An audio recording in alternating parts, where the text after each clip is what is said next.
Hello guys, আসসালামু আলাইকুম। আর এই মেডিকেলের ভিতরে এমন একজন মানুষ আছে, এমন সুন্দর একটা গায়ক, মানে গলা, যার গলা শুনলে আমরা পাগল হয়ে যাবেন গিয়া। সে গলাটাই মেডিকেলের ভিতরে আছে।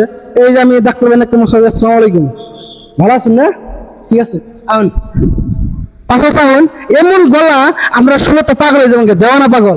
তার গলা শুনলে যে কোনো মানুষ থাকতে পারে না, তার গানের মদময় তার পাশে এসে যায়। তো আপনারা শুনেন গানটা একবার, বলেন তো দাদা গান। ओ मेरे दिल के चैन चैन आए मेरे दिल को दुआ कीजिए। ओ मेरे दिल के चैन चैन आए मेरे दिल को दुआ कीजिए। अपना ही साया देख के तुम जान जहां शर्मा गए। अभी तो ये पहली मंजिल है, तुम तो अभी से घबरा गए।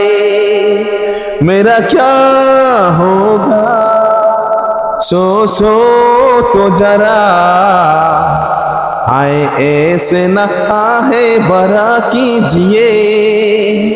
ओ मेरे दिल के चैन चैन आए मेरे दिल को दुआ कीजिए।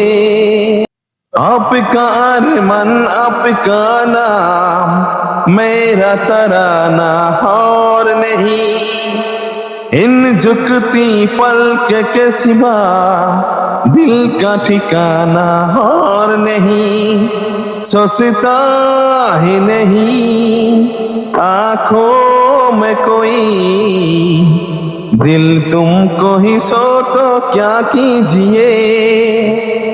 ओ मेरे दिल के चैन चैन आए मेरे दिल को दुआ कीजिए।